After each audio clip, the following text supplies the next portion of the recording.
नमस्कार, capital TV देख रहे हैं आप। मैं हूं आपके साथ हर्ष भारद्वाज। बात पते की करेंगे क्योंकि राम गोपाल यादव की तरफ से एक बड़ा बयान सामने आता है। समाजवादी पार्टी के नेता ये कहते हैं कि बीजेपी हिंदुओं पर गोलियां चलवाने का काम कर रही है। दरअसल जंतर मंतर पर जो प्रदर्शन हुआ उसके बाद संसद में आरोप लगाया गया कि पैलेट गन तो चला लेकिन लोगों पर सीधे गोली मारने को सरकार ने कह दिया। और राम गोपाल यादव की तरफ से कहा गया कि जो बीजेपी थकती नहीं है, कहते हुए कि मुलायम सिंह यादव की सरकार में कार सेवकों पर गोलियां चलाई, हिंदुओं पर गोलियां चलवाई, आज वही बीजेपी कर रही है। आज इसी पर चर्चा करेंगे क्योंकि चुनाव है 2027 में और उससे पहले हिंदुओं को अपना बनाने की होड़ समाजवादी पार्टियों और तमाम विपक्षी पार्टियों में लगी हुई है। दो खास मेहमान मेरे साथ जुड़े हैं। अविरल साहब हैं, बीजेपी के नेता। अविरल साहब, आपका बहुत बहुत स्वागत कर रहा हूं, आप मेरे साथ जुड़ रहे हैं। अकील अहमद साहब हैं, समाजवादी पार्टी के समर्थक के तौर पर। अकील साहब, आपका भी बहुत बहुत स्वागत है। अकील साहब, किस आधार पर ये कह रहे हैं कि बीजेपी हिंदुओं पर गोलियां चलवाने का काम कर रही है? क्योंकि राम गोपाल यादव का बयान सामने आता है और सीधे वो सटीक यही लाइन बोलते हैं कि हम पे आप आरोप लगाते थे लेकिन आज बीजेपी हिंदू पर गोली चला रही है। क्या सबूत है कि बीजेपी ने हिंदुओं पर गोली चलाने का काम किया? देखिए हर्ष जी, हम आपको एक चीज स्पष्ट कर दें कि सबूत आपके पास भी है और सबूत हमारे पास भी है। सबूत पूरे देश के पास है और जब सबूत था, इसी सबूत के आधार पर ही सदन पे बात की गई और समाजवादी पार्टी के वरिष्ठ नेता है प्रोफेसर राम गोपाल जी, तो उनकी जो कहनी जो बात है वो गलत नहीं हो सकती। आपने देखा कि बिहार में किस तरह से AK-47 का सामने गोली चलाते हुए वीडियो वायरल हुआ। उसके बाद आपने दिल्ली के जंतर मंतर पे देखा कि किस तरह से बैलेट गन का इस्तेमाल किया गया, कितने छर्रे लोगों के छात्रों के ऊपर लगे। तो वो गोली या जो बैलेट गन था वो ये देख के तो नहीं मारा जा रहा था कि ये मुसलमान है या हिंदू है। छात्र, उसमें जितने भी छात्र थे ना वो मुसलमान थे ना वो हिंदू थे। बीच में आपको टोकता हूं सर, एक मिनट। आप ये कह रहे हैं कि किसी को देखकर नहीं मारा जा रहा था कि वो हिंदू है या मुसलमान है, आपने ये बात कही ना, लेकिन राम गोपाल यादव की तरफ से ये क्यों कहा गया कि हिंदुओं को मारा जा रहा है? चलिए ठीक है, मैं 1% मान लेता हूं, क्योंकि देखिए 100% तो मैं आपकी बात नहीं मान सकता क्योंकि ऐसा कोई सबूत नहीं मिला कि गोलियां चलाई गई थी। लेकिन आपसे मैं पूछता हूं कि हिंदू की बात ही क्यों राम गोपाल यादव ने की? सारे वीडियो कैपिटल टीवी के पास भी मौजूद है, वो सारे वीडियो आपके पास भी मौजूद है, दिल्ली और क्या पूरे देश के लोगों के पास मौजूद है, सारे वीडियो सोशल मीडिया पे भी मौजूद है। मैंने आपकी लाइन पे सवाल किया सर, उन्होंने हिंदुओं का ही क्यों ये बात कर रहे हैं? नहीं, आप उसके बाद भी ये बात कह रहे हैं कि हम उसको पूरी तौर पर नहीं मान रहे। सबूत नहीं है, सबूत है तभी तो सदन पे चर्चा हो रही है। सबूत ना होती तो बात नहीं होती। मैं हिंदुओं का जिक्र कर रहा हूँ। राम गोपाल यादव ने ये क्यों कहा कि हिंदुओं को ही गोली मार रही है बीजेपी? जैसे आप डिबेट में बैठ कर ये कह रहे हैं कि ना कोई हिंदू है ना मुसलमान है, वो सभी जाति के लोग हैं जिसको गोली लगती है या नहीं लगती है। भारतीय जनता पार्टी के इतिहास रहा है, पूरा देश देख रहा है कि अब्दुल की चूड़ी टैग करते करते कब ये किसकी चूड़ी टैग कर देते हैं। पूरे अयोध्या में हजारों की तादाद में लोग ऐसे मौजूद हैं जो बताएंगे कि हजारों की तादाद में छोटे छोटे मंदिरों को तोड़ा गया अयोध्या के अंदर। तो इस तरह से जो मंदिर कोई जब तोड़ा जाता है तो ये सिर्फ उस पे फोकस नहीं करते हैं, ये मजार पे और दरगाह पे ज्यादा फोकस करते हैं। लेकिन चलिए ठीक है, आपने मेरे सवाल का जवाब नहीं दिया, मैं आता हूँ आपके पास। अविरल साहब, मैंने अकील साहब से ये पूछा कि राम गोपाल यादव ने क्यों कहा कि हिंदुओं पर ही आप लोग गोली चला रहे हैं, उसका जवाब नहीं है अकील साहब के पास, लेकिन आपसे जवाब चाहता हूँ। नहीं, मेरी बात सुनिए ना, इलेक्शन के बीच मुलायम सिंह यादव के ऊपर आरोप लगा, मुलायम सिंह यादव के ऊपर आरोप लगा कि आपने हिंदुओं के ऊपर गोली चलवाई। तो जितने भी लोग इंजर्ड हुए जंतर मंतर पे, जब मुलायम सिंह यादव जी के ऊपर जब ये आरोप लगाती रही है बीजेपी लगातार, तो जितने भी लोग इंजर्ड हुए वो सारे हिंदू हैं।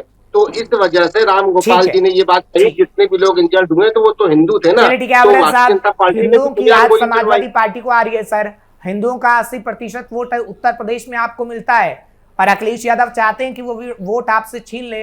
राम गोपाल यादव का बयान यही दर्शाता है। सवाल यह है कि बीजेपी क्यों हिंदुओं पर गोली चला रही है, समाजवादी पार्टी का आरोप है। देखिए, जहां तक विषय पर्टिकुलर अगर विशेषकर बात कर जाए समाजवादी पार्टी की या वरिष्ठ नेता समाजवादी पार्टी के राम गोपाल यादव साहब की बात कर जाए, उनके स्टेटमेंट की बात कर जाए, बिल्कुल स्पष्ट है। अगर भारतीय जनता पार्टी के ऊपर आरोप लगाए जाने का विषय तो पूर्ण रूप से सारे आरोप निराधार हैं, तथ्यहीन है और कोई तो किसी रूप में कोई तर्क लॉजिक किसी रूप में मौजूद नहीं है, बिल्कुल स्पष्ट है। नंबर 2, जहां तक विषय है हमारी पार्टी का, हमारा स्पष्ट रूप से मानना है, अगर हमारा ही ये मानना नहीं है, सबका ही मानना है, जो भी हमारी सरकार, पूरी सरकार का, पूरे एनडीए का मानना है, सबका साथ सबका विकास जो हम करते हैं वो स्पष्ट रूप से धरातल पे नजर आता है। और जो छात्रों का साथ और छात्रों का विकास, छात्रों का हित और परीक्षार्थियों का हित, अभ्यर्थियों का हित, युवाओं का हित, जितने लोग हैं स्कूल और कॉलेज में पढ़ रहे हैं, जितने बच्चे, उन सबके हित की हम चिंता करते रहे और भविष्य भी करते रहेंगे। और जो भी आवश्यक और कठोर कदम उठाए जाने होंगे, वो नेसेसरी स्टेप्स उठाए जाएंगे, इसमें किसी रूप में दो राय नहीं है। और उसके साथ साथ जहां तक विषय बल प्रयोग का, बल प्रयोग करने के लिए कोई मंत्री लिखित में हस्ताक्षर एक तरीके से करके देता है या ऑर्डर देता है, ये बात पूर्ण रूप से बेमानी है, बेबुनियाद है, तथ्यहीन है। इन्हें मालूम होना चाहिए कौन देता है ऑर्डर। किसी भी बल प्रयोग के लिए उस क्षेत्र की स्थिति का आकलन करते हुए संबंधित एसडीएम या फॉर एग्जांपल अगर बात कर जाए मजिस्ट्रेट का ऑर्डर होता है, एसडीएम या डीएम का ऑर्डर होता है, मजिस्ट्रेट का। लेकिन समाजवादी पार्टी और कांग्रेस कह रहे हैं कि अमित शाह की तरफ से निर्देश दिए गए थे। राहुल गांधी साहब ने तो संसद में कह दिया कि अमित शाह ने निर्देश दिए थे कि गोली मारो। देखिए, जहां तक विषय एक तरीके से निर्देश का, इस प्रकार की बात का, मैं सोचता हूँ पूर्ण रूप से तथ्यहीन है और किसी रूप में इन चीजों में कोई लॉजिक मौजूद नहीं है। ये आरोप प्रत्यारोप है जो विपक्ष के द्वारा आरोप लगाए जा रहे भारतीय जनता पार्टी पे। और भारतीय जनता पार्टी की जहां तक बात है, हमारा स्पष्ट रूप से इस चीज में मानना है, क्लियर कट तरीके से मानना है, ईमानदारी के साथ भारतीय जनता पार्टी काम करती रही है और भविष्य में भी मजबूती के साथ काम करती रहेगी। और किसी प्रकार से किसी पे हमला हमने करवाया और तमाम सारी चीजें मैं समझता हूँ बेबुनियाद हैं और इलॉजिकल है। ठीक है अखिल साहब, कोई लॉजिक नहीं होता आप लोगों की बातों में। अविरल साहब ये कह रहे हैं, देखिए अभी अफजल साहब ये कह रहे थे कि भारतीय जनता पार्टी की सरकार सबका साथ सबका विकास लेके चल रही है। तो हम एक चीज स्पष्ट कर दें अफजल साहब को कि जब प्रदेश में समाजवादी पार्टी की सरकार थी तो जितनी भी क्रियान्वित योजनाएं थी, चाहे वो वुमन पावर हेल्पलाइन हो या एम्बुलेंस हो या इसके अलावा जो है यूपी 100 पुलिस की गाड़ियां हो, तो वो भी बिना लोगों को देखे हुए, बिना धर्म जात को पूछे हुए, सबका साथ सबका विकास लेके वो भी निरंतर जो है समाजवादी पार्टी की सरकार में साथ क्यों नहीं देते थे अखिलेश यादव? क्यों सफाई के अंदर सलमान खान की मूवी देख रहे थे जब मुजफ्फरनगर के अंदर दंगा हो रहा था? क्यों कैराना के अंदर हिंदू ने पलायन किया? ये भी तो सवाल उठेंगे। ठीक बात है, आप ये कह रहे हैं कि मुलायम सिंह यादव पर आरोप लगाती है बीजेपी कि कार पर गोली चलाई गई, लेकिन अखिलेश यादव पर भी तो समाजवादी पार्टी की सरकार में ये सिर्फ एक बेबुनियाद बातें हैं। और आंकड़ा है, आप बेबुनियाद बातों का जिक्र कर रहे हैं। कैराना के अंदर समाजवादी पार्टी की सरकार में आप जानते हैं कितने लोगों ने पलायन किया है? कितने घरों के लोग आज भी रोते हैं कि हम वापस नहीं आ पा रहे हैं। मुजफ्फरनगर का दंगा, एक मिनट सुनिए, नहीं तो अब क्यों होते हैं? अब तो प्रदेश 2014, हाँ, मुजफ्फरनगर का दंगा कब हुआ था आपको याद है? 2017 के आप कह रहे हैं कि अभी भी लोग रोते हैं। 2017 के बाद से तो भारतीय जनता पार्टी की सरकार है, पूरे 2014 से पूरे केंद्र में जो है भारतीय जनता पार्टी की सरकार है। आ रहे हैं ना पलायन करने वाले लोग उत्तर प्रदेश के अंदर, जिन लोगों ने पलायन किया था, तो अब तो उनको आ जाना चाहिए। तो आ रहे हैं ना। और योगी आदित्यनाथ कह रहे हैं कि भैया आपको बसाने का हम काम करेंगे। संभल के अंदर भी आए और कैराना के अंदर भी आए। हम सवाल ये पूछ रहे हैं कि गए क्यों समाजवादी पार्टी की सरकार में? योगी आदित्यनाथ जी तो कभी कभी बिना तथ्यहीन की बातें बिना सोचे समझे ही बोल देते हैं। उनकी बात का भी कोई लॉजिक नहीं होता। जनता जान चुकी है 2024 के चुनाव में यही वजह रही कि जो गलत बयानबाजी भारतीय जनता पार्टी की तरफ से की गई, गलत बयानबाजी जो की गई उसकी वजह से ही जो सांसद थे वो समाजवादी पार्टी के बढ़े और भारतीय जनता पार्टी के सांसद कम हुए। आप ये कह रहे हैं कि वही वजह रही। योगी आदित्यनाथ के पास कोई लॉजिक नहीं होता। योगी आदित्यनाथ को लेकर आपको बता दूं सर, कैराना से जिन्होंने पलायन, एक मिनट सुन लीजिए ना, अब मैं आपको बता रहा हूं, सुनिए सर, सुनिए सर, मेरी बात सुनिए। कैराना के अंदर जो पलायन करके गए थे ना समाजवादी पार्टी की सरकार में, आज उसे बसाने का काम बीजेपी सरकार कर रही है। संभल के अंदर लोग गए थे जब संभल के अंदर मारकाट मची थी अखिलेश यादव की सरकार में, तो अब यूपी की जो गवर्नमेंट है बीजेपी की, योगी आदित्यनाथ उन्हें बसाने का काम कर रहे हैं। वो तस्वीरें हैं सर, और प्रूफ के तौर पर मैं आपको दिखा सकता हूं। लेकिन सवाल ये है कि मुजफ्फरनगर का दंगा जब हुआ तो अखिलेश यादव सलमान खान की पिक्चर देखने में क्यों व्यस्त थे? हिंदुओं की कोई फिक्र नहीं थी क्या? आधे तो ऐसे तो जो है क्या नाम, भारतीय जनता पार्टी बड़े बड़े लीडर विदेश घूमने में मस्त थे। बड़े बड़े नेता जो है, मणिपुर हिंसा चल रही थी और दूसरी जगह चुनाव प्रचार हो रहा था। उनको कोई किसी प्रकार की समस्या नहीं थी। तो ये सब चीजें अपने अपने तरीके से अपनी अपनी बात है। और हिंदू जो बांटने की कोशिश आप लोगों के द्वारा की जा रही है, भारतीय जनता पार्टी के द्वारा जो हिंदू को बांटने की कोशिश की जा रही है, समाजवादी पार्टी से अलग हटाने की कोशिश की जा रही है, जो ये मीडिया के जरिए से अलग अलग हटाने जा की रहा है। कोशिश नहीं की जा रही। एक मिनट संत, देखिए आप मीडिया पे सीधे सीधे आरोप लगाते हैं। आप ये कहते हैं कि हिंदू का बंटवारा करने की कोशिश की जा रही है। हम ये कह रहे हैं कि बांटा किसने? समाजवादी पार्टी की सरकार ने बांटा ना। आखिर क्यों समाजवादी, एक मिनट सुनिए ना, सभी जातियों की बात समाजवादी पार्टी को करनी चाहिए थी। समाजवादी पार्टी आखिर क्यों मौलानाओं के साथ खड़ी रही? समाजवादी पार्टी आखिर क्यों सिर्फ मुसलमानों की बात करती रही? हम तो कह रहे हैं कि समाजवादी पार्टी को हिंदुओं की बात करनी चाहिए थी। मैं तो अभी भी कहता हूं कि समाजवादी पार्टी को सबसे पहले राम मंदिर के अंदर जाना चाहिए था। अखिलेश यादव जाते और बता दे कि देखिए हम सबसे पहले आए हैं और रामलला के दर्शन किए, हम हिंदुओं के साथ हैं। लेकिन अखिलेश यादव आज तक तो राम मंदिर में गए नहीं है। वो कहते हैं केदारनाथ मंदिर हम जाएंगे। अखिलेश यादव अभी भी अयोध्या के बने हुए मंदिर को पूर्ण निर्माण नहीं मानते हैं। वहां पे चूंकि तो शंकराचार्य गए नहीं, आप लोग बिल्कुल बिल्कुल वहां पे कोई शंकराचार्य तो गए नहीं। चारों शंकराचार्यों को तो वहां से दूर रखा गया। राजनीतिक पार्टियों को बुला करके वहां पे नहीं, रामलला को मानते हैं नहीं मानते? रामलला आप लोग रामलला को मानते हैं नहीं मानते? वो रामलला को मानते हैं, ओरछा जाते हैं, उधर श्री कृष्ण जी को मानते हैं, तो मथुरा वृंदावन जाते हैं। उसके बाद इटावा में एक भव्य मंदिर का भी निर्माण कराया जा रहा है। ये अपनी अपनी आस्था का विषय है कि अखिलेश यादव कब वहां पे राम मंदिर जाएंगे। जब उनको जाना होगा वो जाएंगे। इसके पहले भी वो गए और जब फिर से जाना होगा फिर जाएंगे। कई रैलियां अखिलेश यादव की समाजवादी पार्टी सरकार में अयोध्या में की गई। और हिंदू जो बांटने की कोशिश की जा रही, हिंदू हम आपको बता दें, हिंदुओं को बांटने की कोशिश ना हमने की ना बीजेपी ने की। हिंदुओं को एकजुट करने की कोशिश बीजेपी ने की है। आप सीधे हम पर आरोप लगा देते हैं कि पत्रकारिता में बैठकर हम लोग यहाँ पर बैठ के हम लोग हिंदुओं को बांटने का प्रयास करते हैं, आप लोग इकट्ठा करने का प्रयास करते हैं। सर समझिए, हिंदुओं को आपको साधना होगा तभी कहीं ना कहीं सत्ता पर विराजमान होंगे अखिलेश यादव।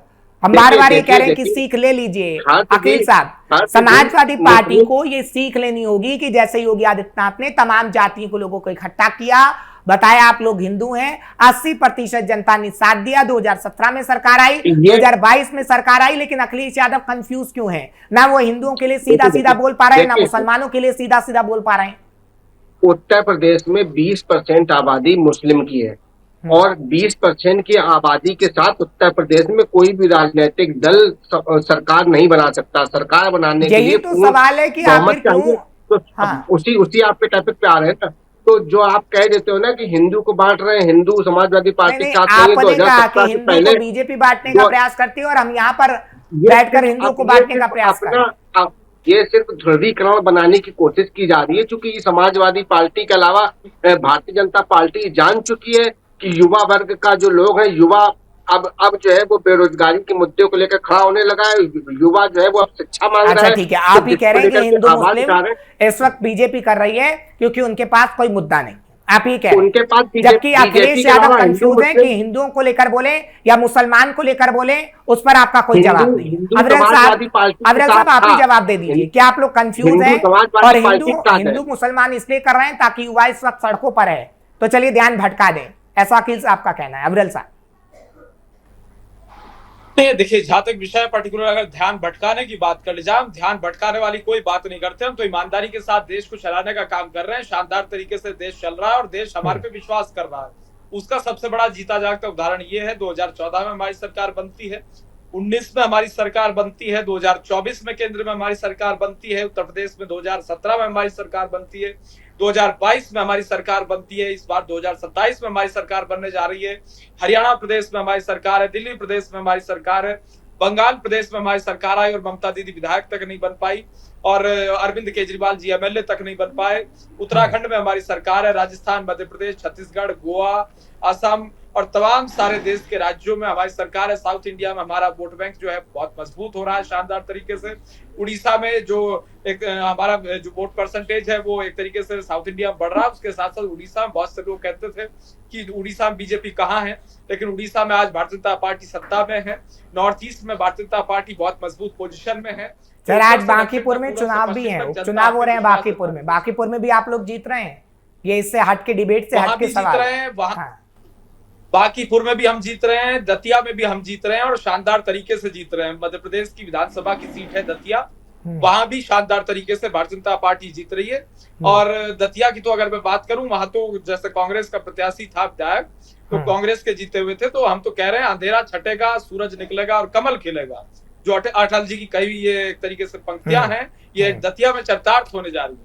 जी चलिए ठीक है अकील साहब, एक आखिरी सवाल आपसे इसलिए ले रहा हूं क्योंकि मुसलमानों ने एक मीटिंग रखी है। मदनी साहब और कई मुस्लिम संगठन मिलकर एक मीटिंग रखने वाले हैं कि मुसलमानों को आखिर किसको वोट देना है। आपको लग रहा है कि मुसलमान तबका इस वक्त समाजवादी पार्टी के खेमे में ही जाएगा? क्योंकि मायावती भी पूरा प्रयास कर रहे हैं, चंद्रशेखर रावण भी मैदान में और अब तो ओवैसी भी मैदान में है। तो आपको लगता है कि समाजवादी पार्टी को ही मुसलमान वोट बैंक जाएगा?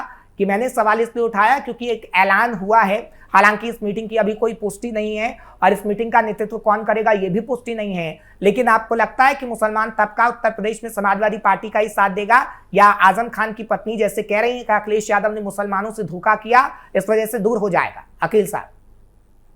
नहीं, आजम खान की पत्नी बिल्कुल नहीं कह रही है कि मुसलमान दूर हो जाएगा। मुसलमान समाजवादी पार्टी के साथ पहले भी था और ये भारतीय जनता पार्टी खुद जानती है।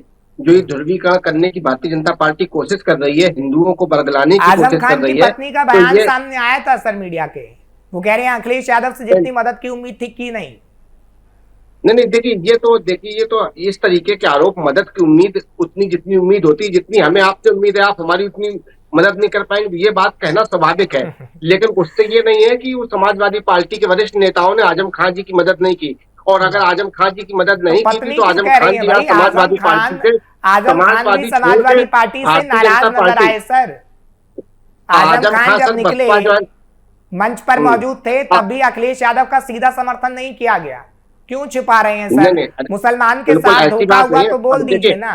जब आजम खान जी के ऊपर भी इतने ज्यादा ऑफर्स आए, बहुजन समाज पार्टी की तरफ से आए, भारतीय जनता पार्टी की तरफ से भी आए और सभी आम आदमी पार्टी की तरफ से भी आए, संजय सिंह जी खुद जाके आम आदमी पार्टी की तरफ से नेतृत्व में मिले, तो लेकिन उन्होंने पार्टी समाजवादी पार्टी नहीं छोड़ी। वो समाजवादी पार्टी के वरिष्ठ नेता है और उनका कहना है कि वो हमेशा समाजवादी पार्टी के ही लीडर के रूप में, संरक्षक के रूप में वो रहेंगे। उनको इतनी इज्जत तो दीजिए, अगर वरिष्ठ नेता है तो उनकी पत्नी की मदद तो करिए। इज्जत करेंगे। अब यूनिवर्सिटी में जो बुलडोजर चलने वाला था, बुलडोजर चलने के लिए युवाओं ने, समाजवादी पार्टी के लोगों ने साथ दिया और वहां पे प्रदर्शन किया और आज स्थिति यह है कि बुलडोजर को खाली वहां से वापस लौटना पड़ा। चलिए ठीक है, आप यानी मानेंगे नहीं कि मुसलमानों के साथ धोखा हुआ और आजम खान की पत्नी ये कह रही है कि भैया हमको उतनी मदद नहीं मिली। सर मानिए ना मानिए, लेकिन जो तस्वीरें सामने आती हैं इस बात की गवाही देती हैं कि मुसलमानों के साथ धोखा किया गया समाजवादी पार्टी की सरकार की तरफ से। उसका सबूत आजम खान की पत्नी तस्वीरें तो गवाही बैलेट गन की दे रही है। हाँ ठीक है, मेरे पास समय इतना ही था। ठीक है, मेरे पास समय इतना ही था। फिर आपसे मुलाकात होगी। अकील साहब बहुत बहुत शुक्रिया, आप मेरे साथ जुड़े। विश्लेषक हैं, जो सामान्य विश्लेषक हैं, राजनीति के जानकार हैं उत्तर प्रदेश के, वे भी कहते हैं कि भाई अगर आज नेताजी स्वर्गीय मुलायम सिंह यादव जी होते तो आजम खान साहब से मिलने के लिए जरूर जाते और जेल में भी मिलने के लिए जाते। अखिलेश यादव नहीं जा पाएंगे ना, जितना नेताजी करते। हाँ, अखिलेश यादव पर इसलिए तो सवाल उठता है अवरल साहब। चलिए अवरल साहब बहुत बहुत शुक्रिया, आप मेरे साथ जुड़े। अकील साहब आपका भी बहुत बहुत शुक्रिया। फिर हम मुलाकात करेंगे, जरूर हम चर्चा करेंगे। फिलहाल रामगोपाल यादव का बयान सामने आया तो राजनीतिक पारा उत्तर प्रदेश में गर्म हो गया। ऐसे मुद्दे हम आपके सामने कल भी सामने लाएंगे और खास मेहमान होंगे। मुझे इजाजत दीजिए, नमस्कार।